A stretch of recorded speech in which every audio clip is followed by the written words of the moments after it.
오늘 본문은 창세기 35장입니다. 읽어보겠습니다. 창세기 35장 11절에서 15절까지 말씀.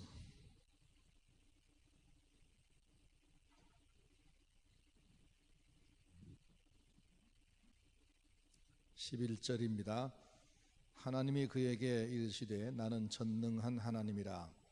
생육하여 번성하라.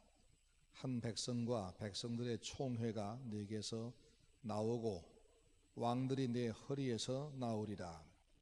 내가 아브라함과 이삭에게 준 땅을 네게 주고 내가 내 후손에게도 그 땅을 주리라 하시고 하나님이 그와 말씀하시던 곳에서 그를 떠나 올라가시는지라. 야곱이 하나님이 자기와 말씀하시던 곳에 기둥 곧 돌기둥을 세우고 그 위에 전제물을 붓고 또 그 위에 기름을 붓고 하나님이 자기와 말씀하시던 곳에 이름을 베델이라 불렀더라. 아멘. 오늘은 하나님의 속성에 대해서 배우는데, 하나님이 누구냐, 하나님이 어떤 분이냐 하는 얘기입니다. 오늘 읽은 말씀은 하나님께서 자기 이름을 소개하는 내용이죠. 나는 전능한 하나님이다. 그 다음에 또 뭐가 나오냐면 하나님이 사람들에게 땅을 주시는 장면이고, 또 그들이 번성하여 한 백성들이 나오고 왕들이 이어질 것을 말씀하는 내용이 나오고, 그 다음에 그들 말씀하고 나서 올라가시는 장면. 하나님은 땅의 분이 아니고 높은 곳에 계신 분이다 하는 것도 보여지고, 그 다음에 그와 말씀을 나눴던 야곱은 하나님을 만난 자리에서 돌기둥을 세우고 하나님께 경배하고는 그곳 이름을 하나님의 집 베델이라고 불렀다. 하나님과 인간과의 관계는 이렇게 맺는 거다까지 이 작은 본문에 보여서 이곳을 본문으로 삼았습니다. 성경은 우선 덮어 이제 두고 오늘 7강 제목이 뭐라고요? 하나님의 속성, 하나님은 어떤 분이냐 하는 겁니다. 4월 19일 날 제가 완산공원을 갔어요. 완산공원의 끝자락 남부시장 그 천변시장 쪽에서 도서관 쪽으로 올라가면 도서관 뒷동산에 영산홍이 아주 기가 막히게 어우러진 꽃밭이 나오더라고요. 누가 소개해서 같이 왔습니다. 와, 그렇게 화려한 꽃동산은 제가 처음 봤어요. 대체 이걸 누가 만들었을까? 궁금했습니다. 자연적으로 영산홍이 여기 모여서 스스로 핀 거냐, 누가 심은 거냐, 아무리 봐도 조경한 것 같아요. 궁금했는데 거기 보니까 안내판 하나가 붙어 있어요. 어떤 분이 자기 아버지 어머니 묘소를 가꾸기 위해서 꽃나무를 하나 둘 심다 보니까 꽃동산이 됐고, 더 잘 가꾸려고 박봉을 쪼개서 꽃나무를 심다 보니까 오늘 그렇게 됐는데, 지금은 아주 꽤 돈이 되겠는데 누가 그걸 팔라고 했지만 팔지 않고 시민들에게 돌려드리기 위해서 개방했다, 그런 내용이었어요. 그 안내판을 보니까 궁금증이 확 풀리죠. 아, 이건 누가 만든 것이구나. 그분은 꽃을 참 좋아하는 분이구나. 그분은 조상을 참 존경하는 분이구나. 그분은 시민을 참 사랑하는 분이구나. 뭐 안내판 판 하나에 싹 보이잖아요. 그러죠? 그래서 그 꽃동산과 그 다음 거기에 써있는 안내판 하나만 가지면 착 알 수가 있듯이, 우리는 하나님을 어떻게 알아볼 수 없을까 하는 거예요. 하나님, 그분이 만드신 작품인 천지와 만물, 또 하나님을 알려주지만, 그건 뭐라고 그랬죠? 지난번 배웠죠? 일반 계시 혹은 자연 계시입니다. 근데 그 동산보다 더 중요한 건 뭐냐면 안내판이죠. 안내판에는 정확히 썼으니까. 그처럼 특별 계시인 성경을 통해서 하나님을 알 수가 있습니다. 성경을 통해서 하나님은 어떤 분이신가를 오해 없이 명확히 알 수가 있습니다. 서론 그 두 줄 읽어보겠습니다. 하나님은 이름으로만 아니라 품성으로도 자기를 계시하셨습니다. 성경은 하나님은 무한하시며 선하시며 사랑이신 분이라고 계시하고 있습니다. 하나님은 어떻다고요? 무한하시고 선하시고 사랑이시다. 이 셋을 둘로 나눠보겠습니다.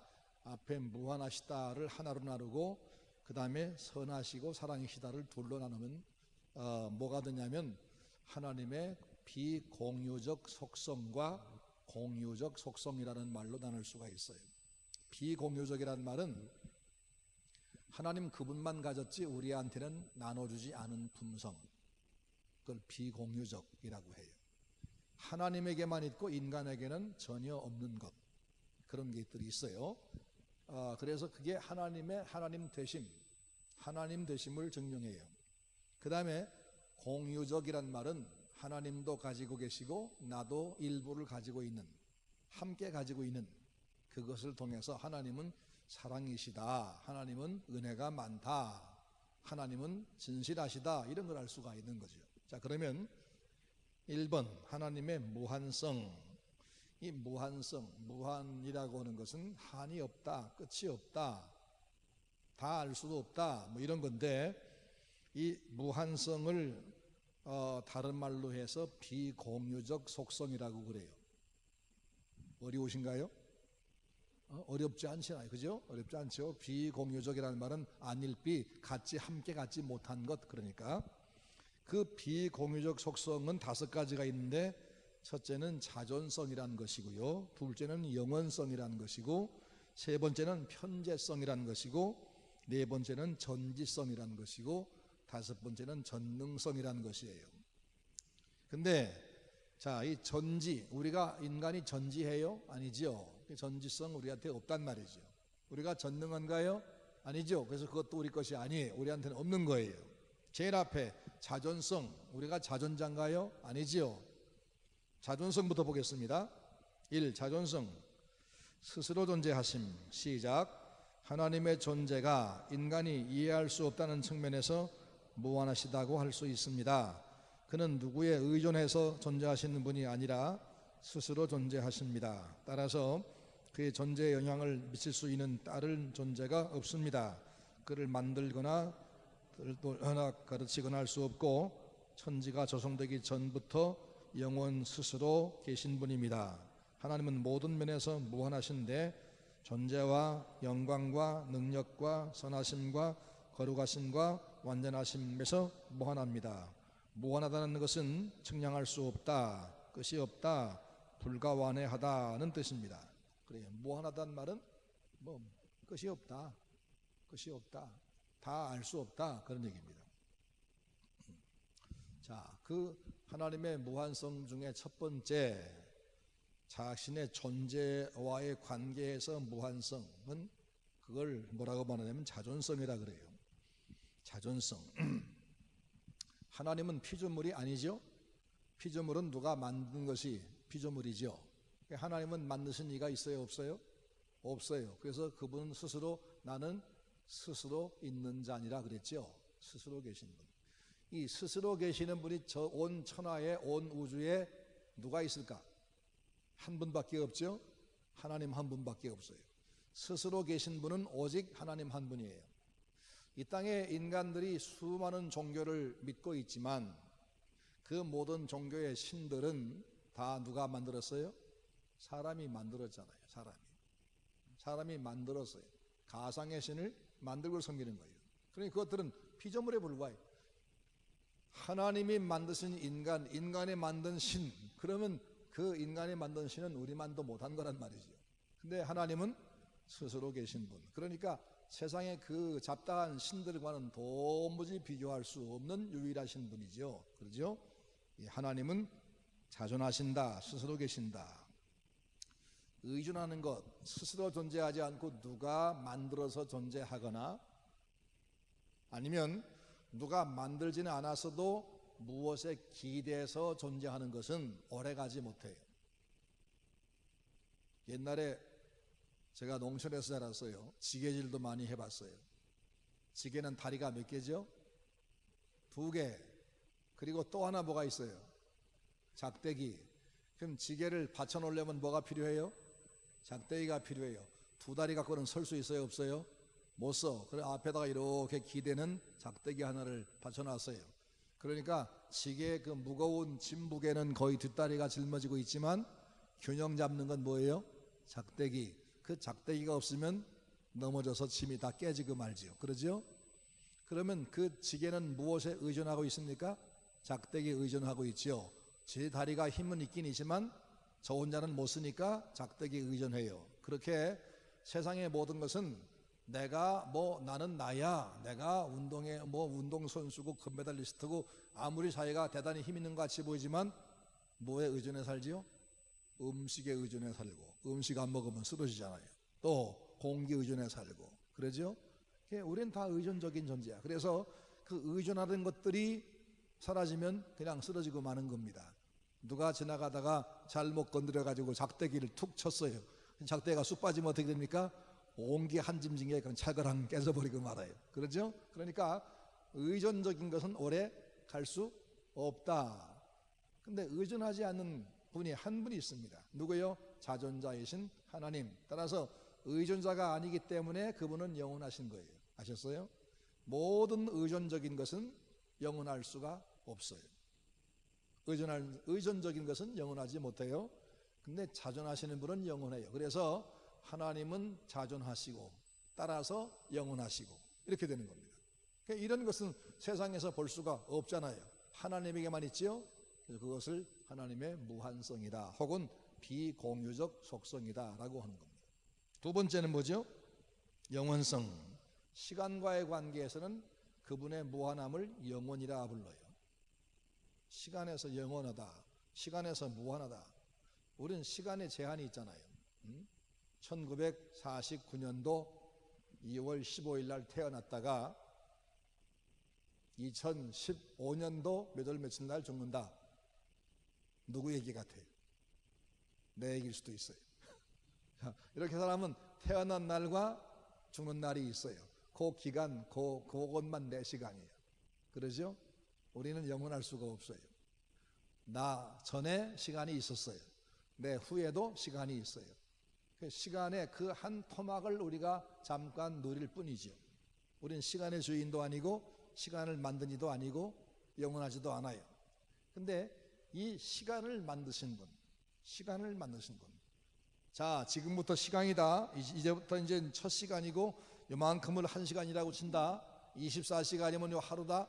요걸 다 정하시고 이 시간 전체를 관장하는 분, 그분은 시간을 초월해 계신 분이에요. 시간을 초월하신 분, 그걸 바로 영원이라고 불러요. 시간에서 무한하신 분. 하나님에겐 시간이 끝이 없어요. 시작도 없어요. 시간을 넘어 계신 분이에요. 그래서 이 시간과의 관계에서 영원하심을 무한하심 뭐라고 하냐면 그걸 영원성이라 불러요. 자, 앞으로 500년 동안은 내가 살아날 수 있다 하는 분 손 들어보세요. 나는 끄떡없이 500년은 산다. 앞으로 50년만 지나면 여기 계신 분들 중에 몇 퍼센트가 여기 안 계실까? 네. 잠깐 뒤에는 우리가 다 여기 있지 않아요. 다 교체가 될 겁니다. 사람이. 아니면 주님 오시거나. 그러니까 영혼이라는 것은 우리한테는 전혀 해당이 안 되는 얘기죠. 하나님에게만 해당되는 게 영혼이라는 겁니다. 하나님은 영원하시다. 그러면 그분이 우리와 비슷한 분이에요? 아니죠. 너무너무 위대한, 너무 높은 분이죠. 그렇죠? 세 번째, 공간과의 관계에서의 그의 무한성을 뭐라고 부르냐면 편재성이라고 불러요. 편재. 이 말은 안 계신 것이 없다는 말이에요. 안 계신 것이 없다. 하늘에도 계시고 우주에도 계시고 땅 속에도 계시고 물 속에도 계시고 그분이 모르시는 분, 그분의 손이 미치지 않은 것이 없어요. 그걸 뭐라고 해요? 편재. 제가 여기 서 있는데 다리 아파서 저 아까 제가 앉았던 자리 돌아가 앉고 싶으면 제가 돌아가 앉으면 여기는 비어 있어요? 여기도 제가 있어요? 여기는 비죠. 왜요? 몸뚱이 하나고 나는 한 군데만 존재할 수 있는 존재이기 때문에 그래요. 그러죠? 네. 그 편재라는 것은 난 여기도 있고 저기도 있고 어디나 있는 것을 편재라고 부르고 그리고 그 반대는 제한성, 어떤 공간에만 머무는 거예요. 하나님도 우리 같은 줄 알고 사람들은 이 편재성을 믿지 못하는 사람들을 제가 페루에서 봤어요. 엊그제 얘기 한번 했는데 그 위험한 페루의 산길을 가다 보면 사람이 죽은 교통사고나 차가 굴러서 그대로 사람이 거기 탄 승객이 다 죽어버린 그런 장소에다가 사람 죽은 수만큼 나무 십자가를 거기 박아놔요.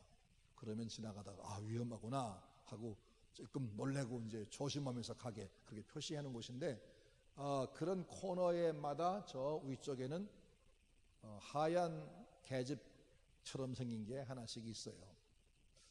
가다 보니까 그게 계속 많아요. 그래서 이게 뭐냐 물었더니 예수님을 모신 집이라고 해요. 그래서 거기를 막 엉금엉금 기어 올라가서 들어가 봤더니 정말 계집만 해요. 높이가 이만한데 그 안에 예수님이라고 하는 사람이 들어있어요. 그 예수님은 어떤 형상이냐면 뭐 대단히 잘 만든 것도 아니고 뭐 비싼 인형도 아니고 아주 허름하게 만들었는데 목이 졸린 예수, 뭐 그런 참 형평없는 그 혐오스러운 그런 모습의 그런 우상 하나를 놔놓고는 그게 예수님이라고 해요. 왜 거기다 예수님을 그런 모셨느냐 그러니까 그 골짜기 지켜달라고 거기 있다는 거예요. 그 골짜기 거기 있는 그 계집 안에서 이렇게 보이는 그 코너 위험한 곳을 그 예수가 지키고 있고 저쪽 골짜기 위험한 곳은 또 그 외에 있는 예수가 지키고 있고 그러니까 골짜기마다 예수가 수없이 필요하고 집집마다 예수가 필요하고 그래 집집마다 또 마리아상 갖다 놓고 그러죠. 그게 뭐예요? 하나님의 편재성을 믿지 못하는 데서 나오는 거예요. 하나님은 그런 시시한 어느 골짜기 신이 아니에요. 이스라엘 사람들과 싸우던 가나안 사람들이 그랬죠. 이스라엘 사람들은 저 산의 신이다. 그러니까 우리가 저들을 유인해 가지고 이 평지의 싸움 우리가 이긴다 그랬는데 그게 잘 모르는 얘기죠. 하나님은 안 계신 곳이 없는, 하나님의 권세가 미치지 않는 것이 없는, 시간과 공간을 다 초월해 버리신 분. 그래서 그 시간을 초월한 것을 영원이라 부르고 영원성이라 부르고 공간을 초월한 것을 편재성이라 불러요. 이건 우리가 어디서 구경한 바가 없어요. 하나님에게만 있어요. 그래서 그것을 비공유적 속성이라고 부른다는 겁니다. 아셨죠?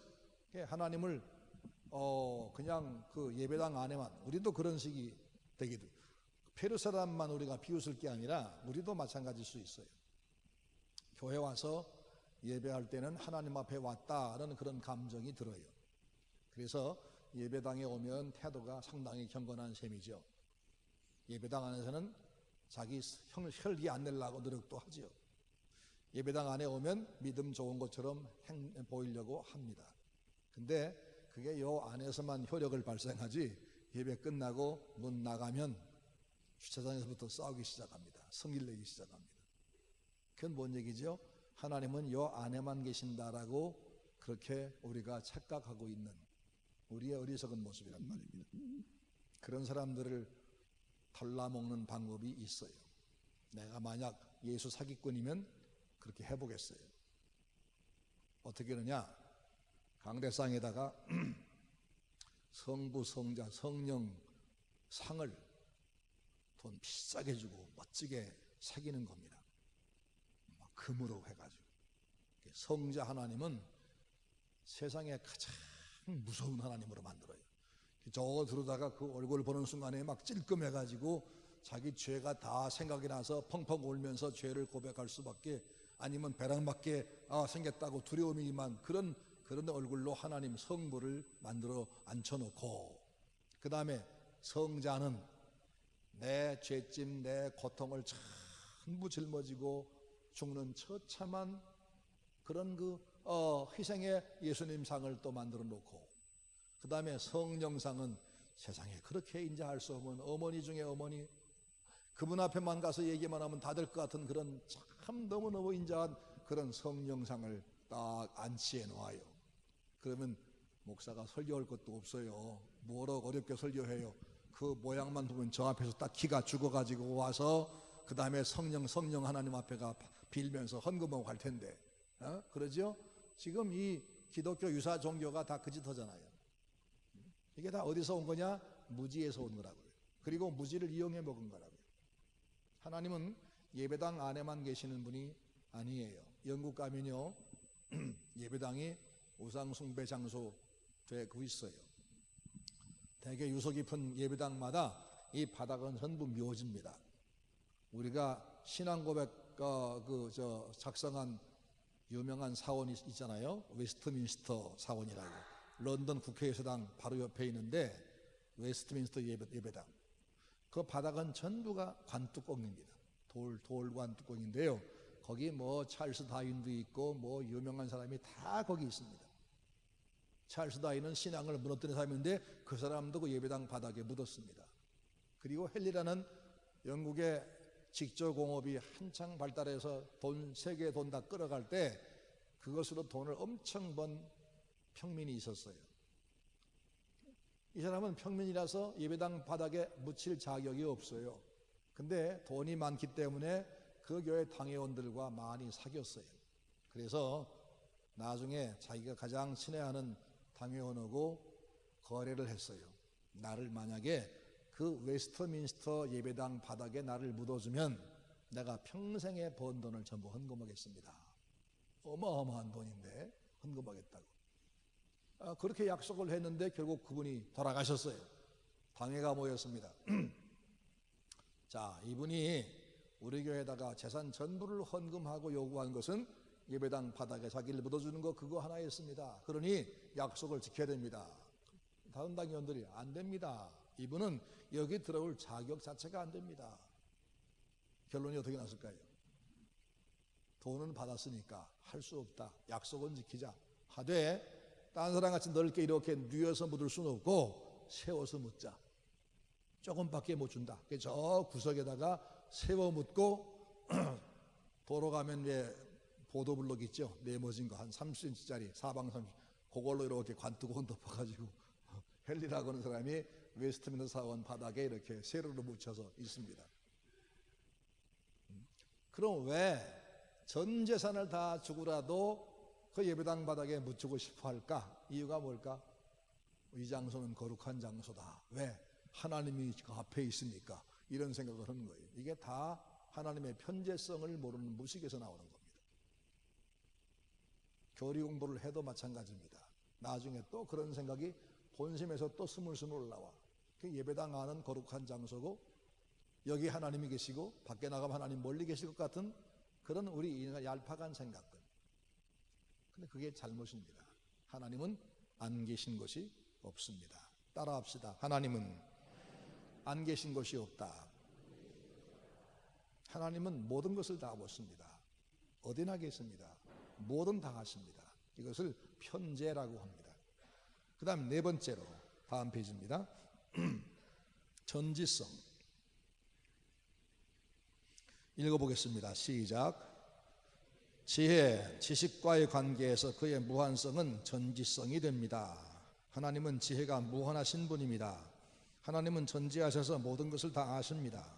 욥기 12장 13절 지혜와 권능이 하나님께 있고 모략과 명철도 그에게 속하이나니 다니엘 2장 10절 다니엘이 말하여 가로되 영원 무궁히 하나님의 이름을 찬송할 것은 지혜와 권능이 그에게 있음이로다. 로마서 11장 33절 깊도다 하나님의 지혜와 지식에 부유하며 그의 판단은 측량치 못할 것이며 그의 길은 찾지 못할 것이미로다.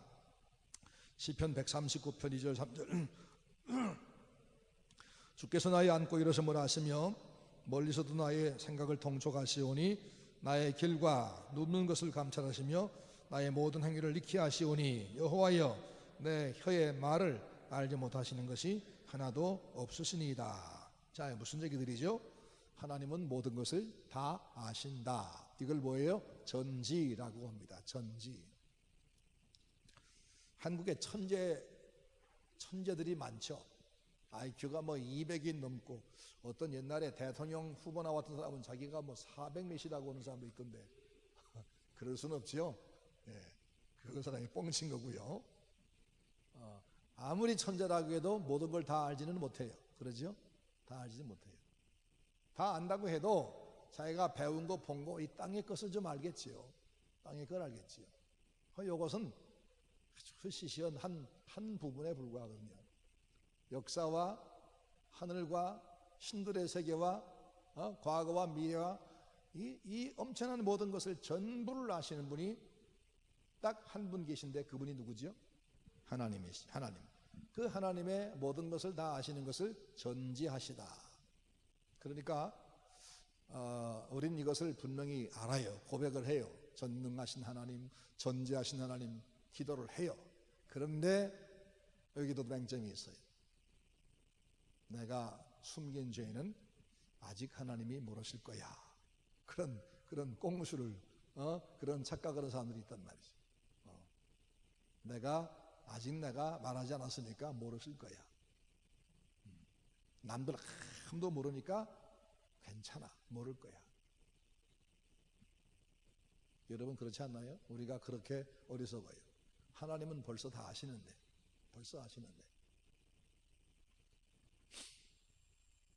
그 리브가가 잉태했었죠. 태중에 아기가 둘이었어요. 이름이 누구죠? 나중에 낳았을 때 야곱과 에서였지요.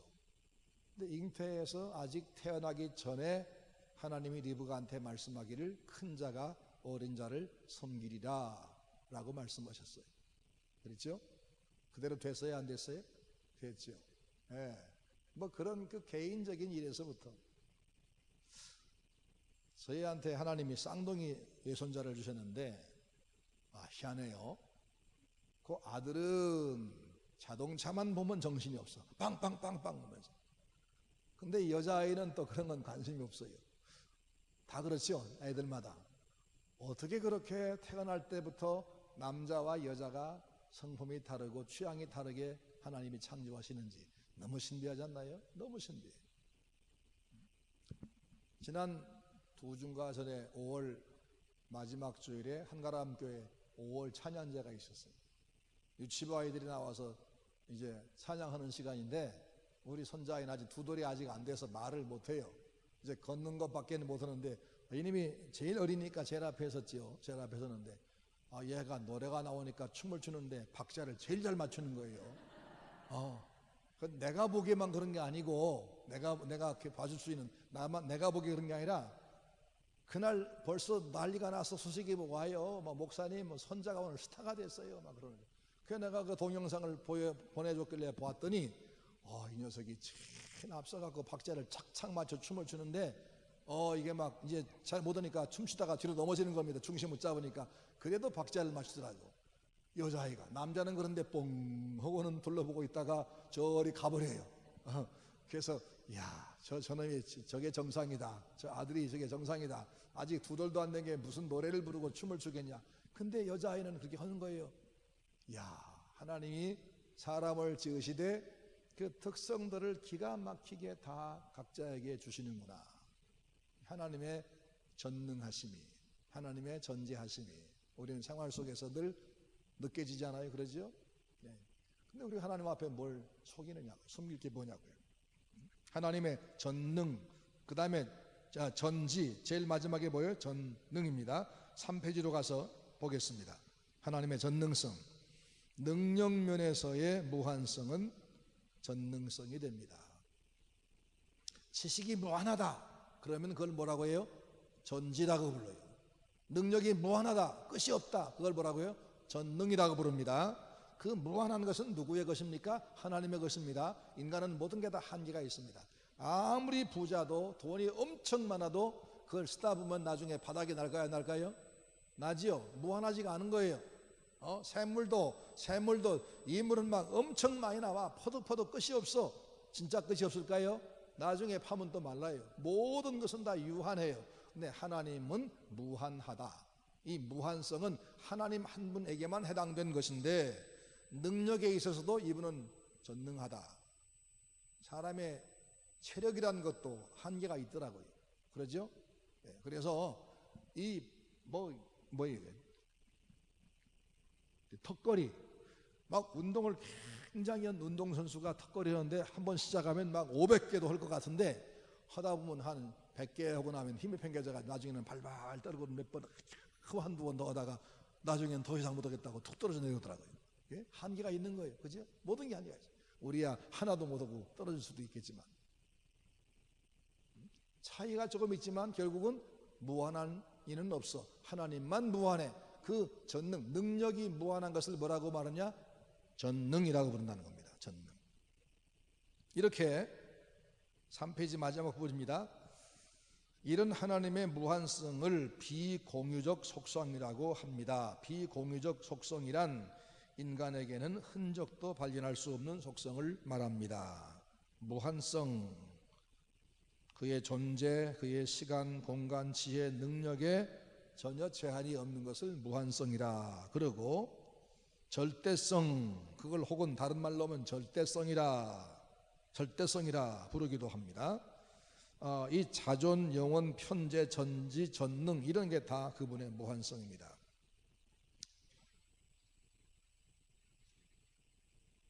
그 다음에 이제 4페이지로 가겠습니다. 불변성. 자존자이기 때문에 변하지 않는 것, 그리고 변하지 않기 때문에 믿을 만하신 분, 그분이 하나님이시죠. 사람은 변합니다. 돈을 꿔갈 때는 틀림없이 며칠이나 갚는다고 해놓고는 나중에 갚지 않습니다. 가서 추궁하면 뭐라고 말하죠?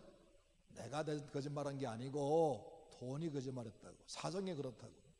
왜요? 상황이 바뀌었으니까. 세상의 모든 건 변해요. 돈도 변하고 사람도 변하고 결심도 변합니다. 오직 하나님만 불변하십니다. 그리고 불변하시는 그분만 믿을 만한 대상이 있습니다. 이분 외에는 믿는 것은 다 허망한 일입니다. 그 다음에 유일성. 이런 분은 두 분일 수가 없습니다. 이렇게 절대적인 분, 이렇게 무한하신 분은 오직 한 분뿐입니다. 이분이 바로 하나님. 이 하나님이 가진 이 특수한 몇 가지 성품들을 비공유적 속성이라 한다. 여기까지 배웠습니다. 그 다음에는 이제 그 다음부터는 공유적 속성입니다. 반면 하나님의 공유적 속성이 있는데 인간에게도 조금씩 나눠주신 겁니다. 그 중에 뭐가 있느냐? 영성, 인격성, 주권성, 혹은 지성, 혹은 도덕성, 이런 것들입니다. 그의 도덕적 속성은 공의로우심과 선하심으로 대별되는데 이 둘은 상반되는 성격입니다. 하나님은 거룩하시다, 하나님은 사랑이시다 라고 말하는데, 이것은 우리가 알 수 있는 하나님의 특성의 대표이고 예수님이 십자가를 지신 사건은 그 특성을 잘 나타내 줍니다. 하나님의 사랑은 아주 풍성하기 때문에 여러 부분이 있습니다. 사랑을 이렇게 표현도 합니다. 첫째는 자비, 일반 생물에 관한 그분의 선하심을 자비라 그럽니다. 사랑, 이성적 피조물에 대한 그분의 사랑을 사랑이라 부릅니다. 은혜, 죄인에게 베푸는 그분의 영적인 행복의 원천 되심을 은혜라 부릅니다. 긍휼, 이것은 그 죄인에게 그 허물에도 불구하고 자비를 베푸는 그 원천을 긍휼이라고 부릅니다. 그리고 오래 참으심, 벌을 줘야 마땅하지만 벌을 유예하고 참고 또 참는 것, 그걸 하나님의 오래 참음, 이 모든 걸 다 사랑 속에 포함되는 것들입니다. 하나씩 보겠습니다. 자, 하나님의 선하심 중에 첫 번째는 거룩하심이 있습니다. 그런데 이 공유적 속성을 알기 전에, 공유적 속성이라는 것은 하나님에게 있고 내게도 조금 있는 건데,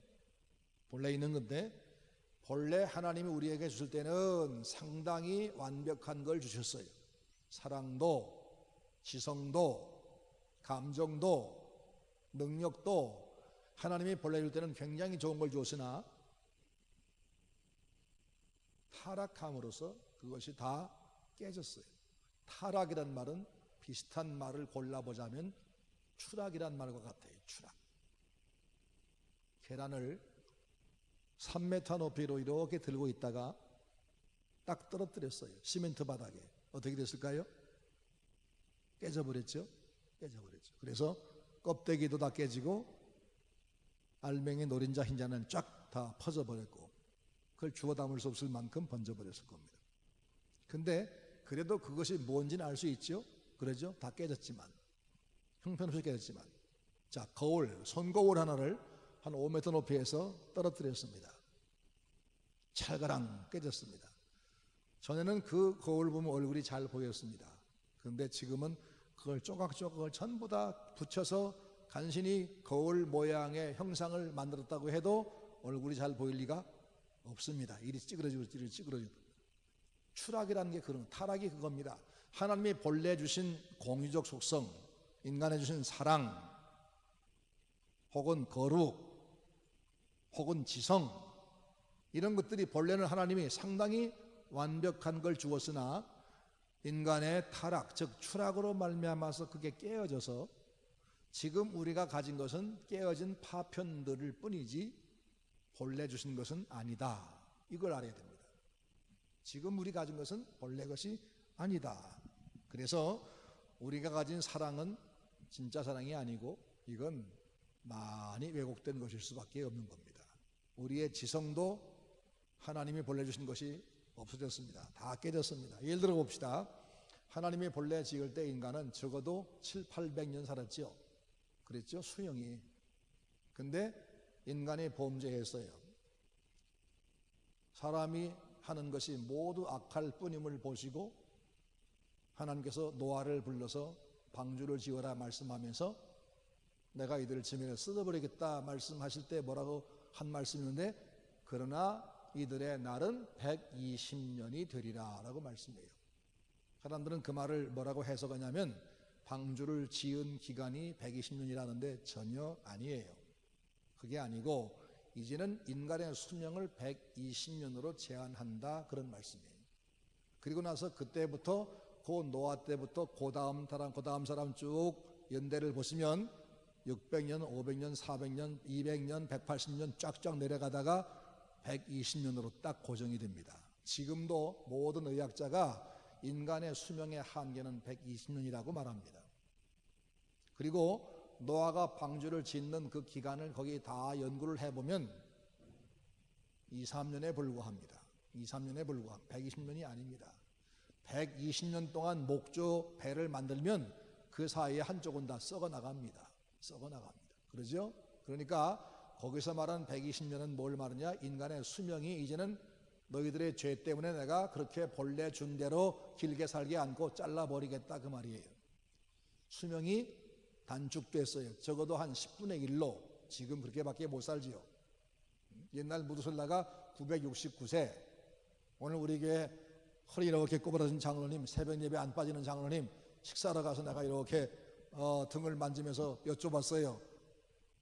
연세가 어떻게 되세요? 96 그러시더라고요. 아하, 무두셀라의 10분의 1이구나.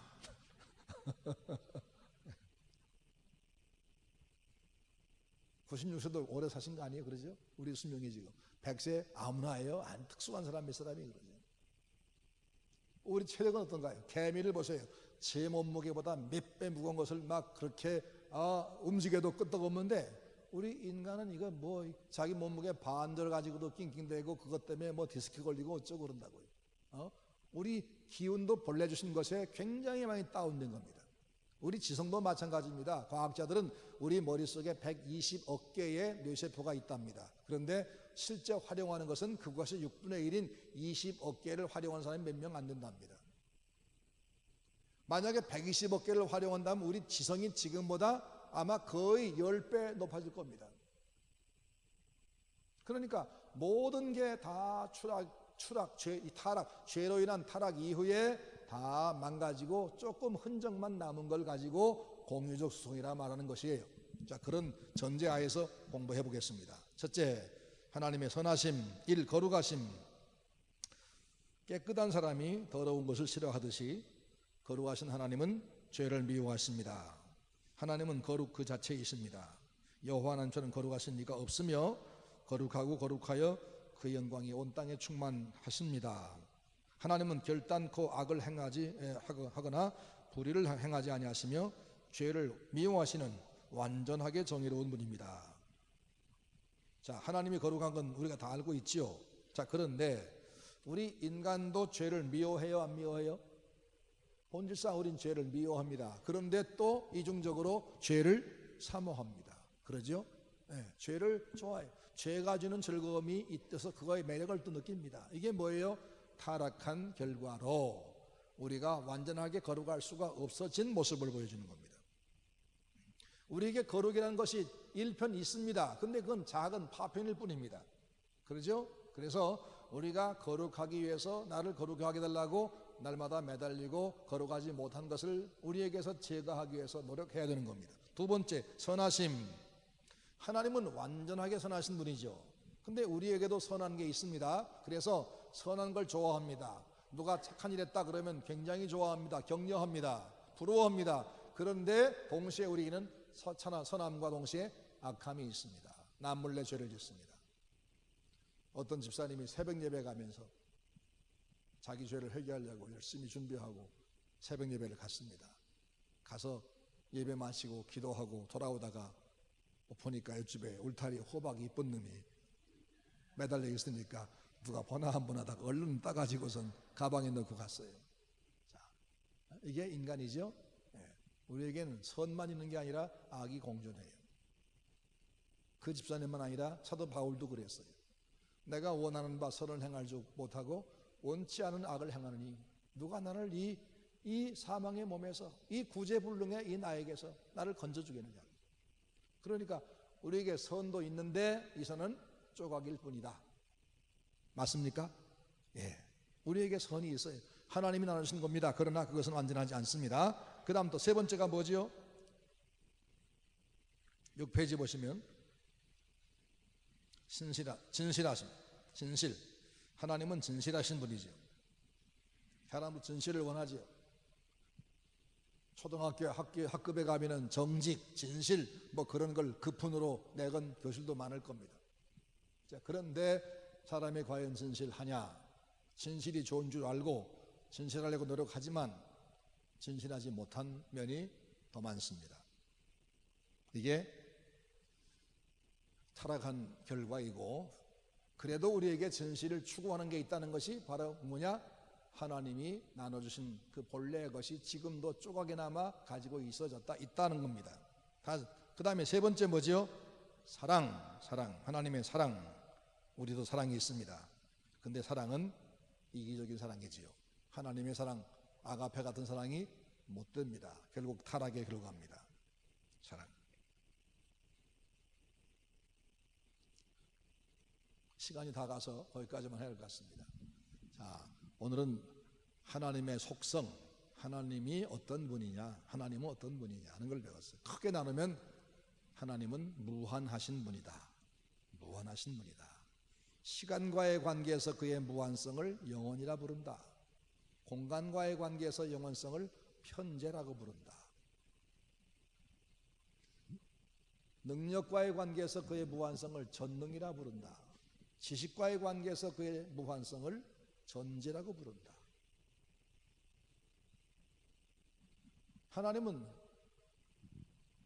누가 만들어서 존재하는 분이 아니고 무엇에 의존해서 존재하는 분이 아니라 스스로 자존하신다.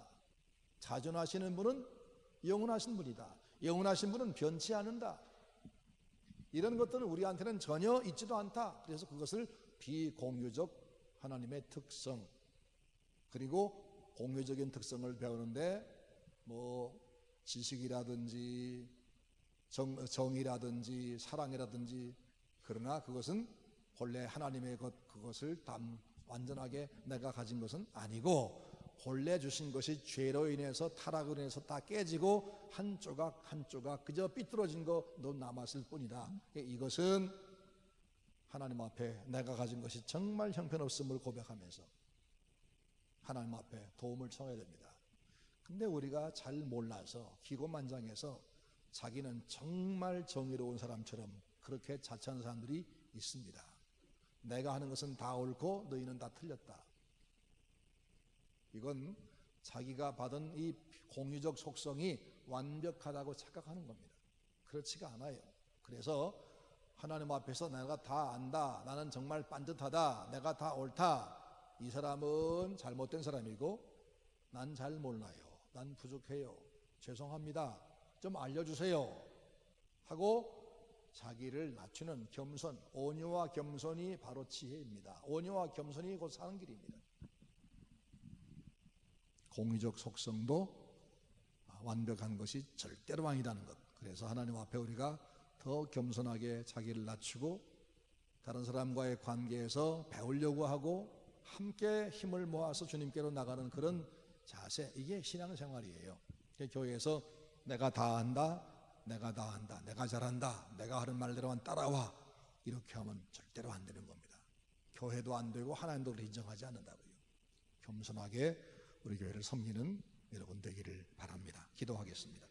은혜로우신 우리 하나님 감사합니다. 오늘은 하나님의 속성을 배웠습니다. 짧은 시간 간단하게나마 우리가 하나님이 얼마나 위대한 분인가, 그리고 왜 이 위대한 분을 섬기는가. 당연히 한 분밖에 없는 이 위대한 분, 이 절대적인 분을 섬기지 아니하고 누구 섬기겠습니까? 그래서 우리는 참 하나님에게 왔습니다. 우리가 하나님 앞에서 자기를 알게 하시고 항상 겸손하게 또 주님 말씀한 대로 남을 나보다 높이면서 그렇게 서로 섬기며 주님을 따라가는 우리가 되게 하여 주옵소서. 예수님 이름으로 기도하옵나이다. 아멘.